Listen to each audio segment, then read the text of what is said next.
Sejam bem-vindos, meus irmãos. Vamos nos prepararmos para o nosso momento com o nosso Evangelho, onde colocamos em prática os estudos, os esclarecimentos, que chegam em forma de uma ceia espiritual, que sacia a nossa fome, a nossa busca por conhecimento, por esse alimento espiritual, que nos dá a compreensão e, com o resultado dessa compreensão, faz que nos tornamos mais investidos nesse trabalho de ajuda, de amor, de caridade, de compreensão, de aceitação, tornando-nos assim mais apto a receber o consolo diante das vicissitudes que todos nós enfrentamos. Hoje, nosso Evangelho, com um tema especial, será a preparação da morte. O que nós devemos fazer para nos prepararmos para a nossa passagem?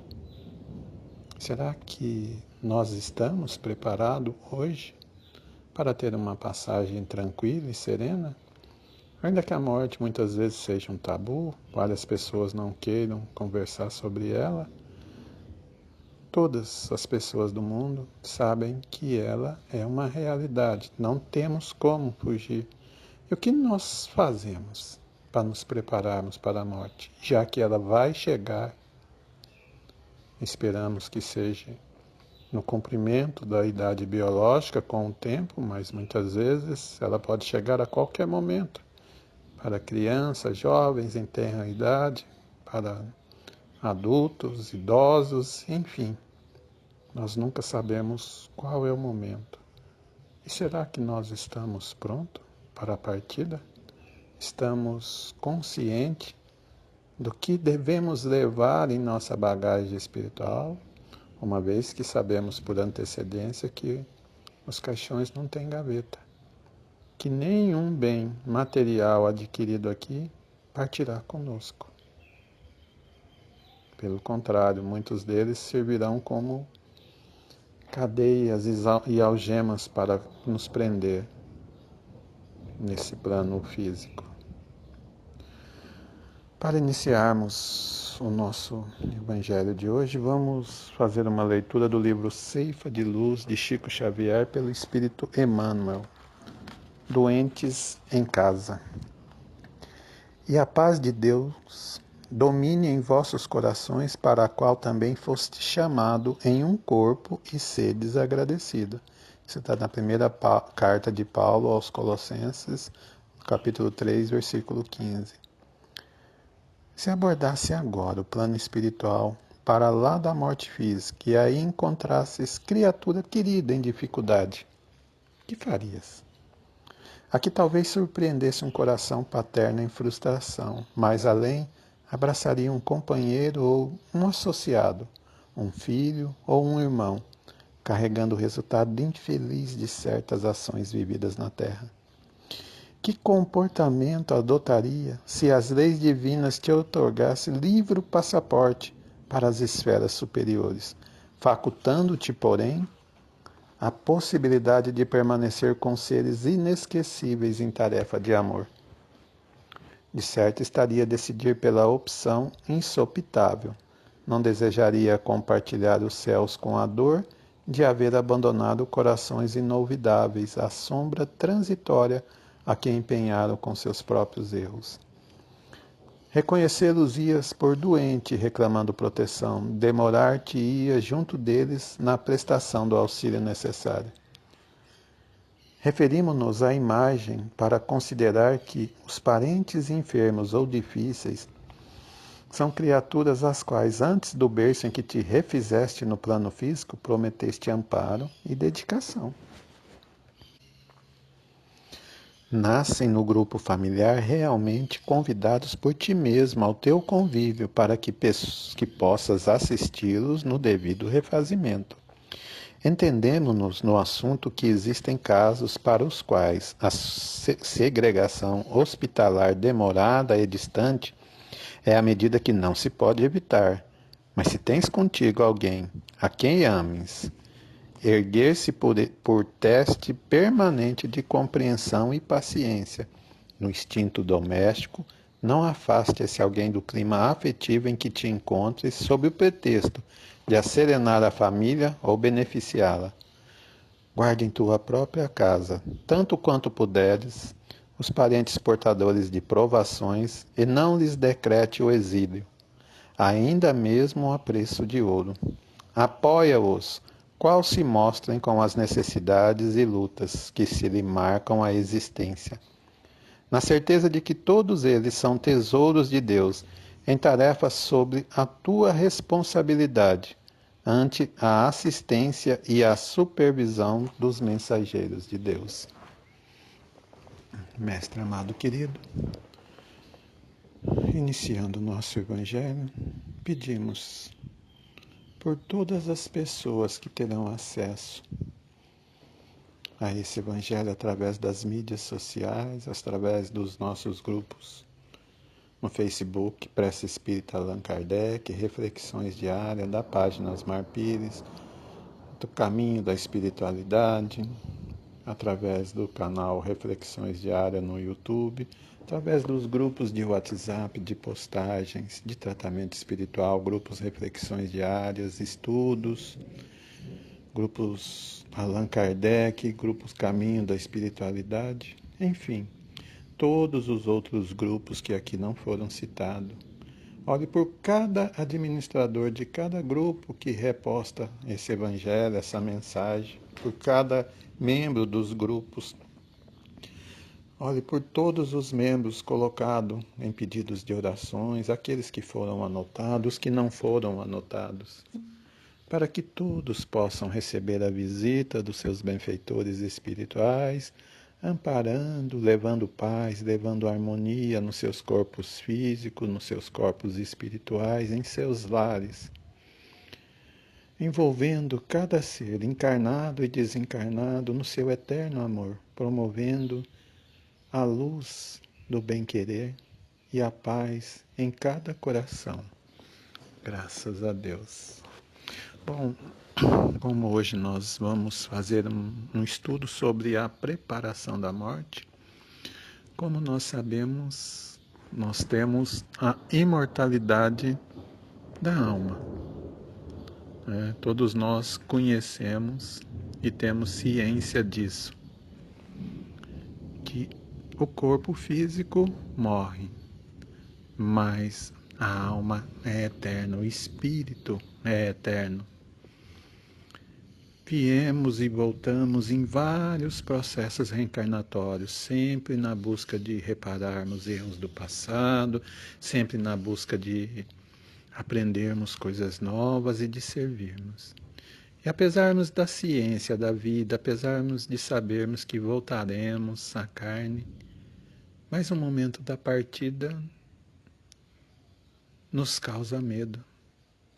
Poucos de nós estamos realmente preparados para essa passagem ou aceita com naturalidade. Muitos até aceitam falando, mas quando é chegado a hora, o desespero também bate à sua porta. Ou seja, na realidade são poucos que têm aceitação e que realmente se preparam para esse momento. E nós precisamos estar preparados para termos que voltar para a nossa realidade real e objetiva, que é a nossa vida imortal. E esse momento pode chegar de uma hora para outra. E apesar dela ser uma certeza universal de todos saberem que ela chegará a todos nós, que esse momento de encarnados é apenas uma transição. No momento estamos aqui, no outro já partimos. E essa passagem, quando chega, ela não nos pergunta se estamos prontos ou não. Se resolvemos todos os nossos assuntos, se estamos preparados para ir. Eu pergunto a vocês, cada um de vocês, responda em seu pensamento, vocês estão preparados para o desencarne? Você sabe o que te aguarda? O que você pode fazer nesse momento para ele não ser tão difícil e tão doloroso, tanto para quem parte e para quem fica? Que essa passagem não crie traumas exagerados.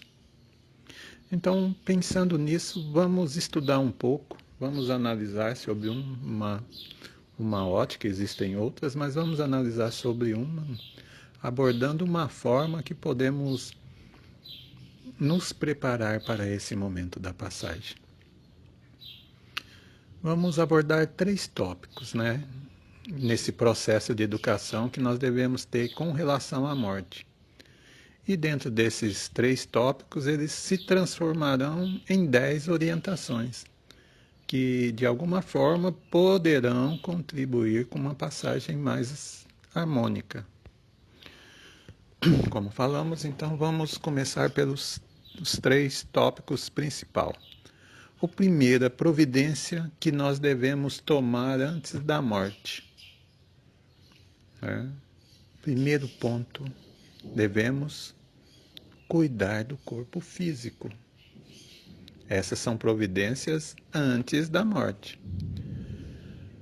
Chegamos à vida física, né, com o nosso corpo jovem, belo, nos apaixonamos pela beleza, somos jovens, não nos importamos em momento algum com o desencarne, com o desgaste do corpo. Pelo contrário, vivemos no limite máximo, no limite de todas as extravagâncias. Jovens cometem excessos de toda ordem, dormem pouco. Vários cometem excessos de bebida, alguns de drogas, né? Uma alimentação inadequada, excessos de remédios, enfim, uma gama enorme de descontroles que vai causando danos ao nosso corpo físico, mas que devido à virilidade da juventude não se percebe naquele instante, né? Mas com o passar dos anos, nós começamos a sentir determinadas mudanças que o tempo nos traz. E muitas pessoas começam a não aceitar essas mudanças, tentam de alguma forma buscar uma fuga desse envelhecimento. Um envelhecimento que é natural no processo humano. Mas as pessoas começam a se olhar no espelho, não veem mais aquele corpo duro, musculoso, rijo. As mulheres começam a ver rugas, começam a ver dobras, algumas partes começam a cair. O corpo sofre algumas deformações devido à maternidade. Igualmente os homens começam a crescer as barrigas. E esses comportamentos, né, começa a ficar indesejável ao corpo. Porque muitas vezes as pessoas querem ter um corpo bonito, mas não aceitam o corpo que tem. E buscam, às vezes, de forma errada, conseguir o corpo que querem e não aceitam o que têm. Com isso, muitas vezes geram uma busca desenfreada por regimes que só fazem mais mal ao corpo, por muitas vezes com ingestão de remédios proibidos. Outros buscam nas academias os excessos de exercício também, tomando anabolizantes. Outros buscam através de várias cirurgias. Enfim, sempre busca alguns procedimentos exagerados para ter um corpo que não condiz com aquela idade que ele deveria ter, porque ele quer ter um corpo mais jovem, quer continuar novo, não aceita aquele corpo. Mas nós temos que compreender que nós não somos corpo, nós somos espírito. Esse corpo é só transitório. E nós não podemos viver em função do corpo, oferecer tudo que o corpo quer, como se ele fosse a causa primária e necessária de tudo que passamos. E com isso, vários irmãos acabam perdendo esse foco na existência, porque tem a ilusão que se tiver um corpo perfeito, ele será feliz. Ele não se contenta com o que tem, faz de tudo para buscar a perfeição de um corpo. que muitas vezes serve para exploração nas mídias sociais e tudo mais, uma forma até dele ganhar dinheiro também. E com isso serve de exemplo para outros jovens que buscam a sua felicidade na perfeição do corpo. Comete-se mais erros ainda. Então, esse excesso de cuidado, de zelo, que cria uma dependência exagerada disso, acaba nos fazendo mal. Não só por excessos de dietas e esses montes de outros efeitos que nós falamos, mas por criar uma dependência psicológica nossa em relação ao corpo, porque qualquer alteração no corpo, pronto, nós já ficamos depressivos. Isso também não significa que nós devemos relaxar e não cuidar do corpo. Não, não é isso. Devemos sim cuidar do corpo, não podemos abandonar o corpo. Nosso corpo tem que ser bem alimentado, tem que ser bem higienizado, tem que descansar, né? Temos que fazer exercícios físicos, mas também temos que aceitar o processo de desgaste. Não podemos nos angustiarmos ao vermos um corpo desgastado de acordo com a idade quando nos olhamos na frente do espelho, que além do desgaste nos traz as dores também. E nem iniciarmos um processo depressivo em função dessa não aceitação. É preciso então que haja um equilíbrio entre o que nós devemos fazer para cuidar do corpo e o que nós devemos fazer para que isso não se torne um exagero, nem um excesso de cuidado e nem um abandono total, né? Porque senão nós entramos nessa ditadura que acaba nos esmagando e sempre transforma em processo obsessivo e depressivo. Que o nosso objeto de vida não é ser eternamente jovem, mas necessitamos do corpo para que ele cumpra a missão, que a cada etapa vai nos oferecer de acordo novos desafios, de acordo com aquelas necessidades que nós estamos. Nós temos que compreender que não é feio ser feio, que não é feio envelhecer. Feio é quando nós somos feios internamente. Ainda sobre o corpo, André Luiz, na obra Missionários da Luz, fala dos espíritos completistas. O que são os espíritos completistas? São aqueles espíritos raros, mas que tem não muitos, né? Que completa a sua etapa terrena até o final, até que exaure todos os seus fluidos vitais. Ou seja, ele não comete excessos, não abandona o corpo, ele segue a regra. Com isso, ele termina o seu processo reencarnatório dentro do seu prazo estabelecido, que são poucos que fazem isso, que nós, na grande maioria, sempre antecipamos o nosso desencarne em função dos desgastes e dos exageros que cometemos. E esses espíritos que conseguem fazer isso são os espíritos completistas, ou seja, de benefício, eles acabam por ter a opção de escolher um corpo na próxima reencarnação, né? Então nós estamos vendo que para ter um corpo perfeito, inverte-se então os valores, que nós buscamos os valores hoje em detrimento aos valores espirituais, focamos no material buscando um corpo perfeito.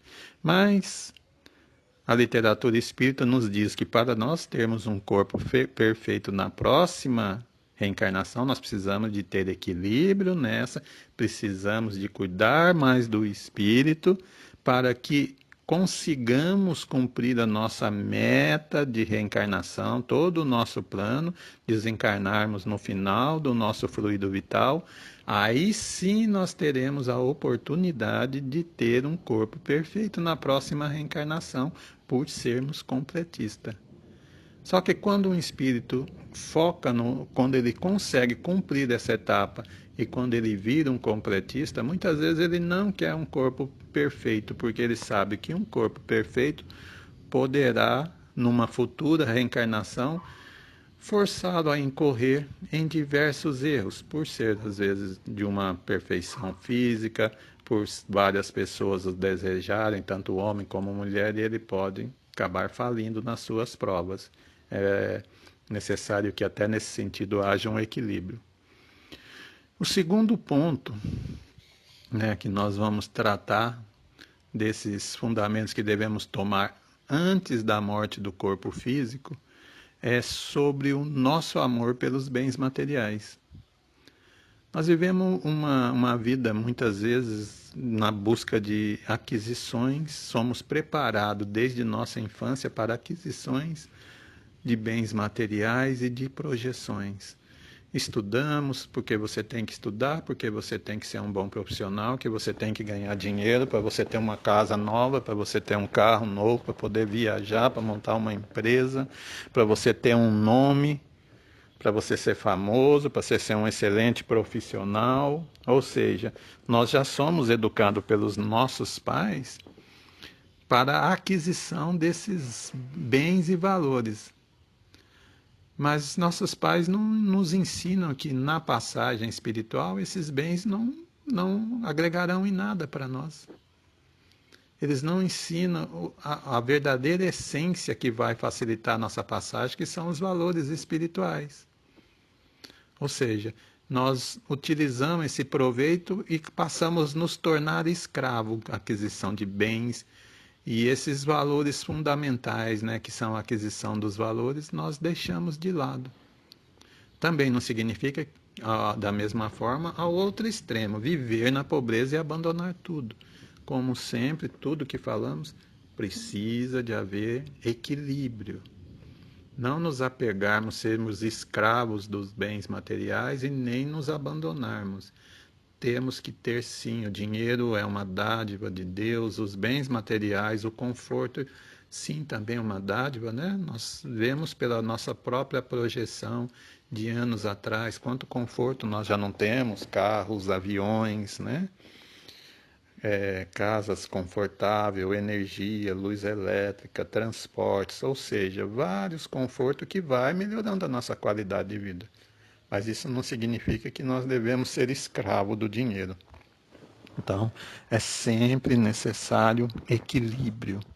O terceiro ponto, ainda dentro das atitudes que devemos tomar antes, ainda no corpo físico, antes da morte, seria a relação de apego excessivo com os entes queridos.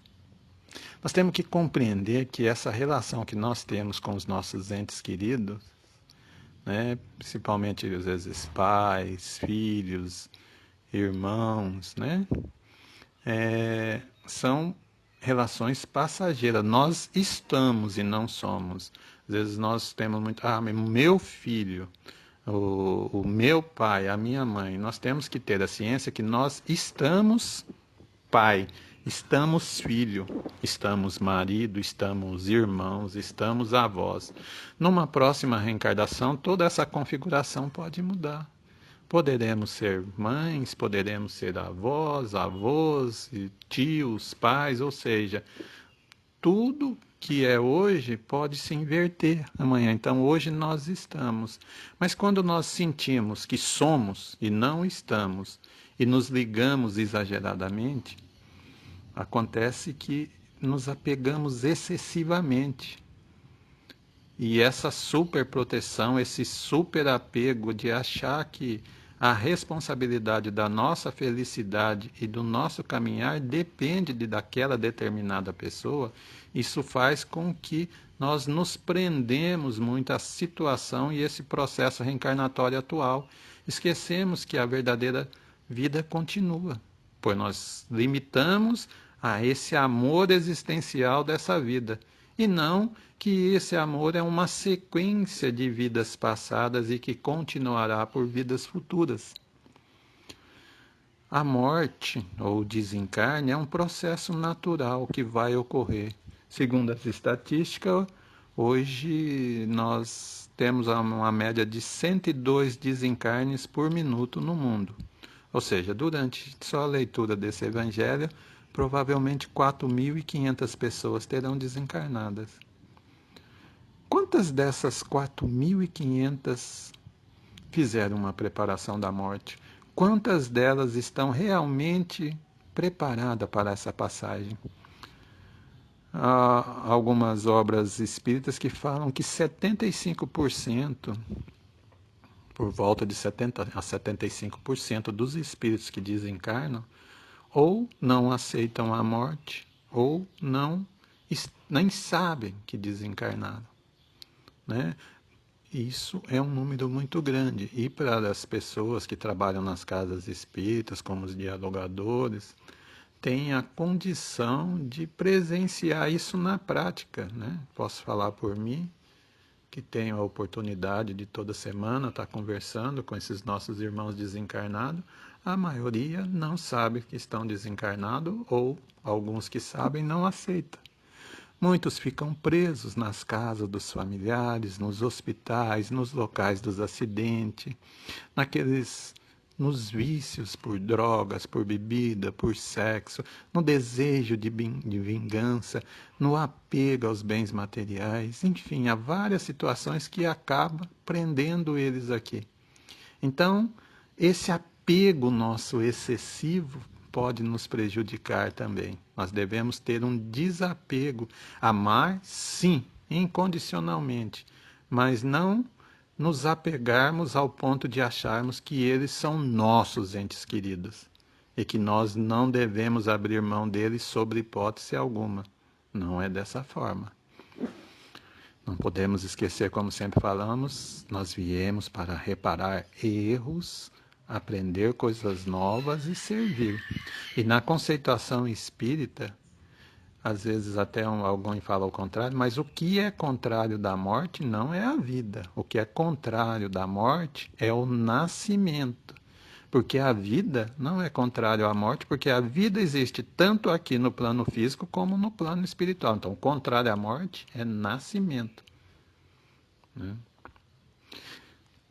Fala, então, passado essas 3 etapas que nós devemos fazer antes da morte, qual é a segunda providência que nós devemos, então, tomar para a preparação da passagem? É a providências para os momentos da desencarnação.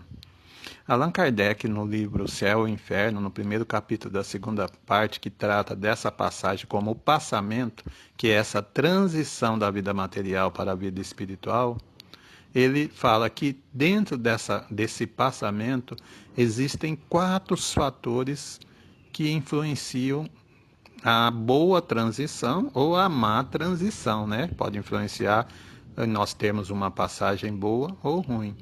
E desses 4 fatores que influenciam, os 2 primeiros influenciam menos, são mais fracos, relativo à sua influência. O terceiro fator tem uma influência mais média. E o quarto fator tem uma influência muito grande que vai influenciar nessa passagem. O primeiro fator e o segundo que tem uma influência mais fraca são, primeiro, a idade do desencarnante. Ela influencia menos. Por quê? Porque o jovem é mais difícil, teoricamente, de aceitar a passagem, porque ele está cheio de ideais, de sonho, de amores, né? Não aceita aquela passagem. Às vezes não ainda tem uma ligação com o mundo espiritual, não tem o conhecimento espiritual ainda adequado, né? Porque fica muito ligado aos valores materiais, muitas vezes por falta de uma orientação dos pais, e que com isso, quando parte para o plano espiritual, a aceitação deles tendem a ser mais difícil. Ao contrário de que um idoso, que muitas vezes já está acamado por conta de uma doença, que vem passando por vários sofrimentos, várias dores, várias angústias, que sabe muitas vezes que as suas doenças não têm mais retorno, não tem como ele recuperar, ele passa a aceitar a morte, então, do corpo físico como uma ação necessária para livrá-lo das dores e das angústias, muitas vezes também dos abandonos. Mas isso não se configura como uma certeza, que pode haver jovens em tenra idade que faz essa passagem e aceita tranquilamente, enquanto velhos e idosos que sofrem também podem não aceitar com resignação a essa passagem. Por isso que ela é considerada uma influência, a idade é considerada uma influência mais fraca. Outra influência também que é considerada mais fraca é o gênero da morte, né? Um acidente é de difícil aceitação, porque você não está preparado. Está andando, o carro bate, um carro sobe na calçada, te atropela, né? São coisas assim que você não está preparado. Está no pleno vigor físico e alguém, por conta de um acidente, por conta de uma bala perdida, por conta de um tiro, pronto, você desencarna. Aceita. Agora você vê todos, entre aspas, seus sonhos acabados por esse motivo que não muitas vezes, algumas vezes você pode ter contribuído, outras vezes você nem contribuiu para que isso aconteça. Ao contrário de uma doença prolongada que traz mais chance de acontecer. Por quê? Quando na mesma fase da idade, uma doença prolongada traz sofrimentos. Muitas vezes nós já estamos preparados por saber que não temos condições de ter mais a recuperação do corpo físico. Mas também é uma situação fraca porque existem pessoas que morrem de acidente e conseguem ter uma aceitação e outras não. Existem pessoas que sofrem pela doença com resignação, aceitam o desencarne e outras não. Então, a idade e o gênero do desencarne, ele influencia no momento da passagem, mais ou menos, a sua influência é fraca. Ainda dentro dessa situação tem um terceiro fator, que já tem uma influência média. Qual que é o terceiro fator? Que ela tem influência média, sendo então maior que a dos dois primeiros, que é o conhecimento da vida espiritual, que é o conhecimento da imortalidade. Porque quando eu passo a saber que o meu espírito é eterno, que eu continuarei vivo, apesar da morte do meu corpo físico, a facilidade do desprendimento, ainda que eu não aceite, passa a ser maior. Eu vejo o meu corpo em decomposição, bom, eu morri. Ainda que eu sei que eu vou para o umbral, ainda que eu sei que eu vou para os locais de atendimento, mas eu sei que eu desencarnei. Eu consigo ter essa compreensão porque eu entendo das leis espirituais, né? Agora, eu entendo da imortalidade. Agora, quando o espírito não está ligado, não aceita essa condição de imortalidade, em que ele vê o corpo em decomposição, que ele se apega querendo salvar, que ele não compreende o que está acontecendo, mas o que aconteceu comigo? Eu morri, mas eu estou vivo, meu corpo está ali. Aí o desligamento é mais difícil. Então, essas pessoas que é mais materialista, torna-se mais difícil. Então, o materialismo, esse apego à falta do conhecimento, é um terceiro fato que influencia mais para o lado negativo, enquanto aquele que é mais espiritualizado é um fator, já terceiro fator mais relevante para a boa passagem. E o quarto fator dessa fase, que é um fator soberano que supera todos os demais e que com certeza ele traz uma boa transição no passamento, é a prática do bem. Né? A prática do bem, o trabalho na caridade, esse sim é um fator preponderante para que nós tenhamos uma passagem tranquila. Ao contrário, aquelas pessoas que não gostam de praticar o bem, que ficam guardando mágoas em seu coração, né? Um coração amargurado, culpando tudo pelo seu sofrimento, aqueles que guardam, sabem que está errado, mas não querem mudar. Ah, eu sou assim, eu nasci desse jeito, eu não dou o braço a torcer. Eu sei que eu estou errado, mas eu não dou o braço. Eu sofro, mas não mudo. Ou seja, se essa pessoa, como ela terá uma condição de ter uma passagem tranquila? Se ela carrega tanto amargor, tanta mágoa, tanta raiva dentro desse coração, essa passagem não tem como ser tranquila. Um coração pesado afasta nós da condição de felicidade. Um coração pesado, amargurado, não é feliz. Um coração com má vontade não é feliz. E nós devemos lembrar que a morte não manda recado, ela chega.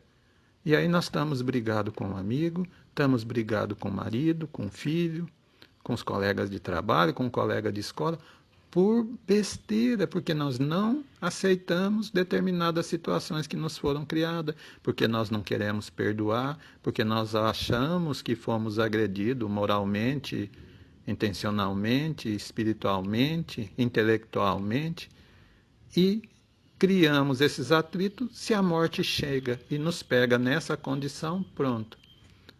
Qual é a condição da nossa passagem? Ruim, não vamos ser felizes.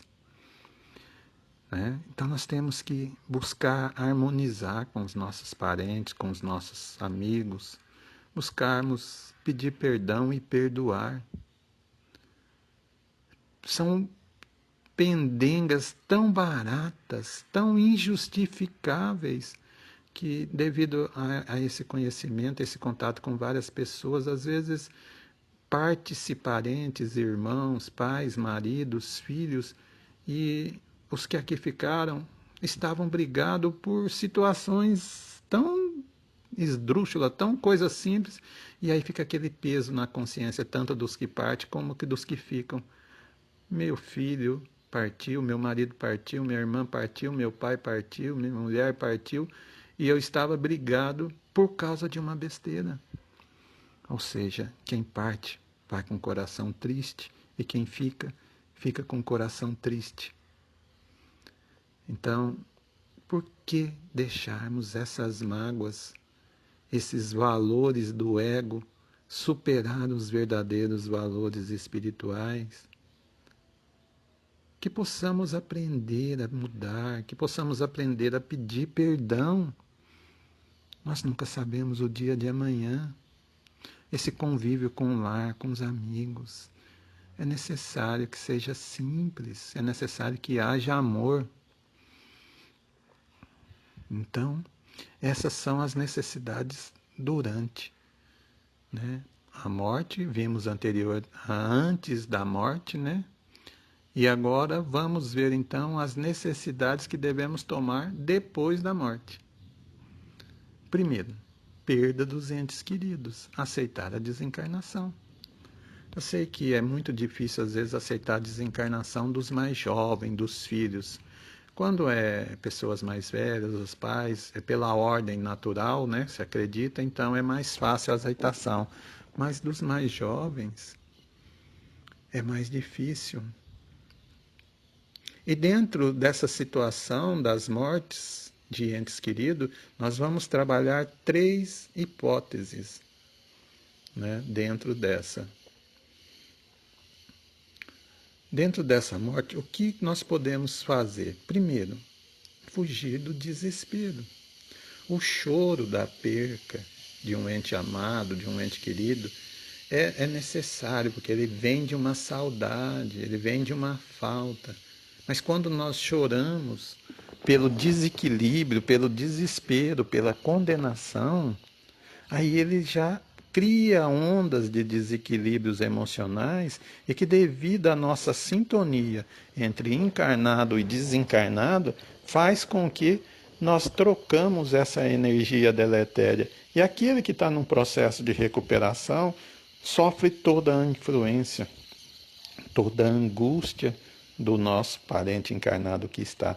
Com isso, ele muitas vezes quer voltar para ajudar e não pode, ele quer voltar à vida e não pode, cria-se toda uma desarmonia, né?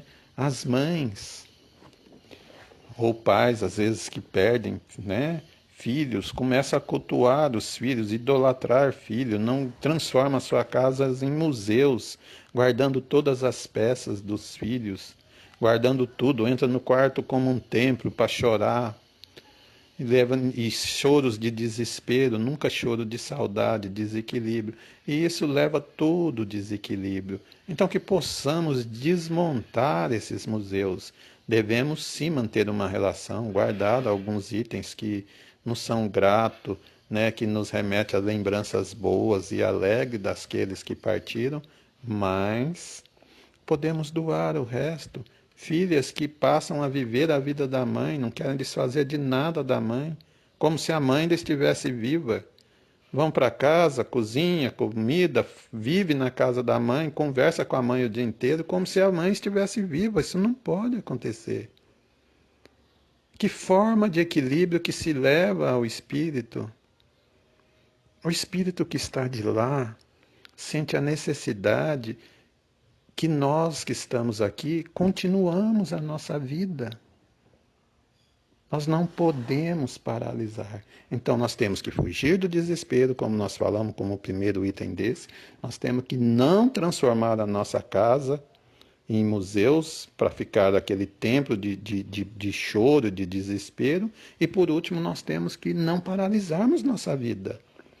Aquele filho que parte sabendo que a mãe, que tem outros irmãos que aqui ficaram, simplesmente abandona os outros irmãos. Infelizmente, há casos que a mãe entra num processo depressivo, desiste do marido, desiste dos outros filhos, os outros filhos mesmo chegando até a mãe, fala: mãe, nós estamos aqui. Ela fala: eu sei que vocês estão aqui, mas eu quero o que foi, o que partiu. Ela não consegue reagir. E nessa situação, aquele filho que está no plano espiritual e olha essa mãe desesperada, abandonando o pai, abandonando os irmãos, às vezes mais jovens, ele entra em desespero. Que situação que eu estou fazendo aqui? Eu estou fazendo muito mal para minha mãe. Outros que os pais pensam em suicidar, alguns até fazem isso para tentar encontrar seus filhos. Filhas que passam a viver a vida da mãe, do pai, e esquece da sua família, esquece da sua casa. Né? Outra situação que deve, a forma de continuar a vida. Nem bem o parente desencarnou, o pai, os filhos já estão brigando pela herança, pela separação de bens. Você acha que dessa forma nós vamos conseguir agradar quem parte? Então são ações que nós fazemos aqui que promove todo um desequilíbrio do lado de lá. E isso só tende, depois da passagem, a desarmonizar. Então, fazendo um resumo de tudo que nós vimos, antes da morte nós precisamos ter o cuidado com o corpo, o desapego dos bens terrenos, estudar essa questão familiar desse excesso de apego. Durante a morte nós temos a complexidade da idade, de ter mais jovem ou mais velho, do gênero da morte, o tipo de acidente ou doença, e do conhecimento espiritual que pode nos influenciar. E como fator preponderante, a prática do bem. E como na última parte, como uma harmonia interior, é fugir do desespero, né? Fugir de ter um museu, um templo de lamentações dentro de casa, transferir mudança para a casa dos parentes e viver a vida dos parentes, como se nada tivesse acontecido, que ela apenas tivesse saído e ido na casa do vizinho ou ter feito uma viagem, mas que vai voltar, conversar com elas dia e noite. E, por fim, como décimo, não paralisarmos as nossas vidas. A vida segue. E não paralisarmos a nossa vida. Nós damos seguimento às nossas vidas de maneira correta, não só melhora para nós, como melhora a situação. Não põe quem está de lá em desespero, em desarmonia. E o irmão Jacó, né, ainda fala para nós em mais um item, que nós devemos ter esse controle, essa prática do desapego, desse excesso de amor que nós temos dos bens materiais. Porque às vezes nós nos apaixonamos, somos tão apegados a um carro, à casa, à fazenda, a um apartamento, a uma moto, que nós não conseguimos, depois do desencarne, conseguir esse desligamento em função desse amor excessivo aos bens materiais, que ele chama de fluidos gravitantes. Ou seja, o espírito não consegue desprender por força desses fluidos gravitantes, que são esse apego exagerado a determinados bens. A pessoa parte, mas quer ficar grudada no carro, quer ficar grudada na casa, quer ficar grudado no apartamento, quer ficar grudado na fazenda, não aceita que os familiares vão vender o carro, não aceita que vão partilhar a fazenda, não aceita que vão vender a casa. Então, esses fluidos gravitantes que decorrem desse apego exagerado, que também nós devemos controlar. Então, nesse estudo de hoje, nós temos por base que o apego nos faz mal, que a prática do bem nos faz excessivamente bem para que possamos ter uma passagem mais tranquila. Que possamos agora, cada um, nos analisarmos e vermos em que situação que nós enquadramos em cada um desses itens e ver o que nós podemos fazer para estarmos mais aptos a, quando chegar o nosso momento da passagem, que ela seja mais tranquila. Sabemos que ela chegará um dia. Espero, de coração, a todos vocês que ainda tenham vida longa, mas que quando chegar, que todos estejam preparados. Graças a Deus. Vamos então preparar para o encerramento do nosso Evangelho, pedindo ao nosso Mestre amado Jesus que coloque a sua mão sobre todas as águas postas e nela derrame elementos salutares retirados dos minerais, dos vegetais, retirado das forças telúricas da Terra, retirado dos planetas celestiais, da força do Sol, da força da Lua, e que toda essa energia colocada naquela água transforme num elixir que vai trazer a harmonia para o nosso corpo físico, vai equilibrar nossas emoções, equilibrando o nosso corpo mental, espiritual e físico. Graças a Deus. Pedimos ainda, Mestre, que ore pelos doentes nos leitos de hospitais, que ore pelos órfãos, de pais mortos e de pais vivos, que ore pelos idosos, que ore por todos os doentes com depressão, síndrome do pânico, os doentes da alma, os doentes do corpo mental, os doentes físicos, que ore pelos pais desempregados que não estão conseguindo ter uma vida digna, ter um sustento aos seus filhos, que ore pelos casais que estão separando, lembrando sempre que a família é a base, é a rocha da sustentação da humanidade. Ore por cada um de nós, ore pelos administradores do grupo, ore por todos que de alguma forma terão acesso a esse Evangelho de hoje. Pedimos agora, Mestre, a união de todos os corações e que possamos estar envolvidos em um sentimento só de amor e que nos preparamos para o encerramento com a oração do Pai Nosso. Peço a todos que respirem, enche o pulmão de ar, solte vagarosamente. Sinta a presença dos nossos irmãos benfeitores envolvendo a cada um de vocês. Eleve seus pensamentos a seus entes queridos, a todos aqueles que necessitam de um amparo, de um auxílio, a todos os lares que precisam de luz, pois sabemos que aonde há luz não há escuridão. E que possamos então, envolvido nessa grande corrente que abrange tanto o plano físico como o plano espiritual, encerrarmos com a oração do Pai Nosso. Pai nosso que estais no céu, santificado seja o vosso nome, venha a nós o vosso reino, seja feito a vossa vontade, assim na terra como no céu. O pão nosso de cada dia nos dai hoje. Perdoai as nossas ofensas, assim como nós perdoamos a quem nos tem ofendido. Não nos deixeis cair em tentação, mas livrai-nos do mal. Amém. Porque teu é o poder, o reino e a glória para hoje e sempre. Que assim seja.